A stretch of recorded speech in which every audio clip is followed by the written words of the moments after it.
Assalamualaikum warahmatullahi wabarakatuh. Kami dari kelompok 5 akan memperkenalkan diri. Saya Ceviana Febriani dengan NIM 19010.006 dan rekan saya Hendra Setiawan Haryanto dengan NIM 19010.001. Di sini kami mempresentasikan dengan tema sistem produksi pakan alami untuk industri hatchery dan pembesaran udang atau crustacea. Di sini kami mengambil jurnal yang berjudul Upaya Peningkatan Pemasaran Benur Udang Faname Lithopeneus fanami di PT Arta Maulana Agung atau disingkat dengan AMA, Desa Pecaron, Kecamatan Bungatan, Kabupaten Situbondo. Perikanan budidaya merupakan salah satu subsektor perikanan yang sedang digalakkan oleh pemerintah belakangan ini. Kehadiran udang faname di tengah-tengah kemelutnya masalah dalam pemeliharaan induk terhadap penyakit merupakan komoditas yang disambut baik para pembudidaya udang. Salah satu faktor utama dalam usaha pembudidaya udang faname adalah ketersediaan benih yang cukup dan kontinu sepanjang tahun. Untuk keberadaan hatchery udang diharapkan dapat membantu kebutuhan para petani tambak.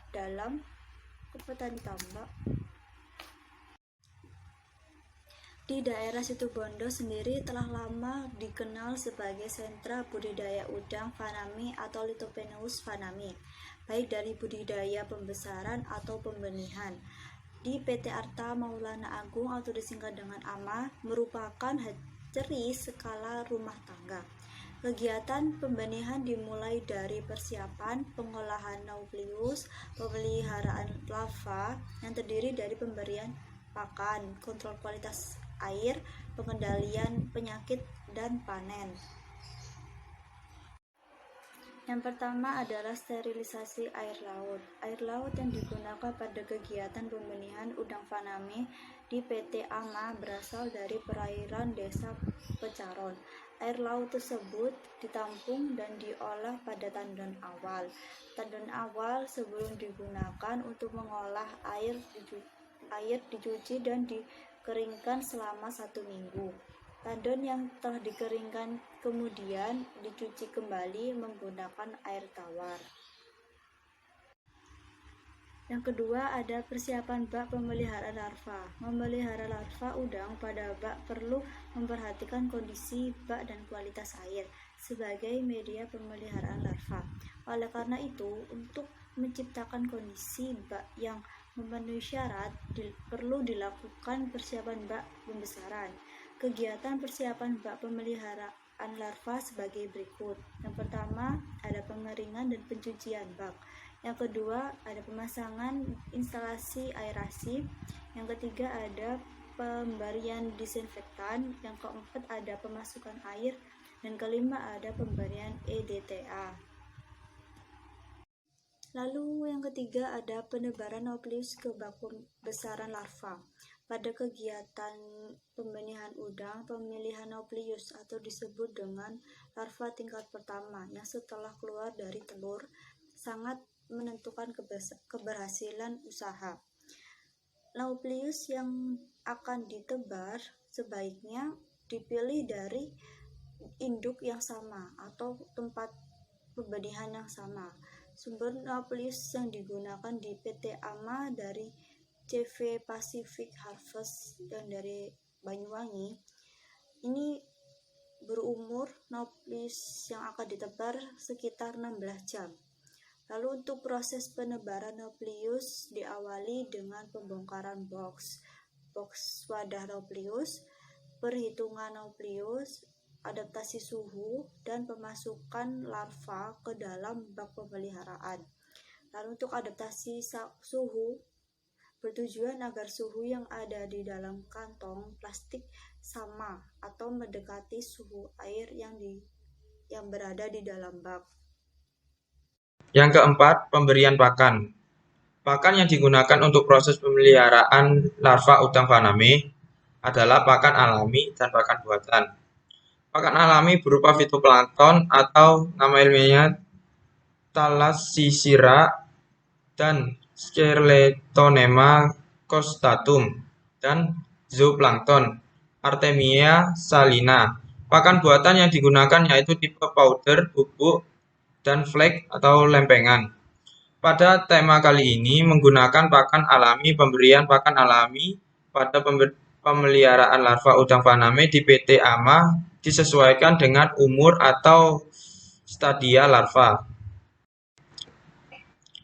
Yang kelima, pengamatan pertumbuhan. Di PT AMA dilakukan setiap hari sebelum dan sesudah pemberian pakan.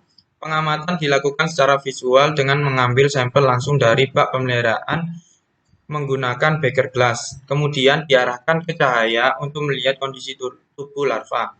Pengamatan visual bertujuan untuk mengetahui perkembangan stadia larva, pergerakan, dan sisa pakan. Warna tubuh di larva udang di PT AMA cenderung coklat muda. Warna dari larva mempunyai hubungan dengan tingkat konsumsi pakan. Larva udang mempunyai tubuh yang transparan sehingga warna tubuh larva tergantung dari jenis dan jumlah makanan larva tersebut. Pengelolaan kualitas air. Kualitas air dalam proses pemeliharaan larva ada kemungkinan mengalami penurunan. Penurunan kualitas air dapat disebabkan karena timbul kotoran dari larva maupun sisa makanan yang tidak termakan. Parameter kualitas air yang diukur di PT AMA meliputi suhu dan salinitas. Pengukuran suhu dilakukan setiap hari atau jam pengecekan tertentu, seperti pada saat hatcher menyala. Suhu pada bak pemeliharaan larva di PT AMA cukup stabil, yaitu sekitar 29 sampai 34 derajat Celcius. Salinitas merupakan kadar garam yang terlarut pada air. Salinitas mempunyai hubungan dengan suhu. Jika suhu air tinggi, maka kadar garamnya juga tinggi. Salinitas di PT AMA termasuk stabil, yaitu di sekitar kisaran 29 sampai 32. Kadar salinitas juga berhubungan dengan kecepatan tumbuh udang. Yang terakhir, proses panen. Pemanenan larva udang faname di PT AMA tergantung permintaan konsumen. Yang pertama, persiapan panen. Persiapan panen dimulai dari penurunan salinitas 3-5 hari sebelum pemanenan dilakukan. Penurunan salinitas air sesuai dengan permintaan pembeli. Persiapan lain yang dilakukan yaitu penyiapan karet tabung oksigen, kantong plastik rangkap 2 yang digunakan untuk pengemasan benur dan karbon aktif. Yang kedua, proses pemanenan. Pemanenan di PT AMA biasanya dilakukan pada malam atau pagi hari sesuai dengan jauh dekatnya lokasi yang dituju atau permintaan dari pembeli. Kegiatan pemanenan dimulai dari penurunan volume air dengan cara membuka saluran pengeluaran sampai air dalam bak habis. Saluran pengeluaran yang berada pada bak panen dilengkapi dengan saringan atau filter, bertujuan untuk menahan agar larva tidak lepas hanyut bersama arus pada proses pengeluaran air. Yang ketiga, proses pengemasan dan pengangkutan. Proses pengemasan di PT AMA dilakukan dengan cepat dan hati-hati karena kondisi larva yang masih labil sangat rentan terhadap kematian. Dilakukan oleh tenaga kerja yang sudah terlatih. Kegiatan pengemasan meliputi pengisian air pada kantong plastik, kemudian diberi sedikit karbon, dilanjutkan diisi benur dan diberi oksigen.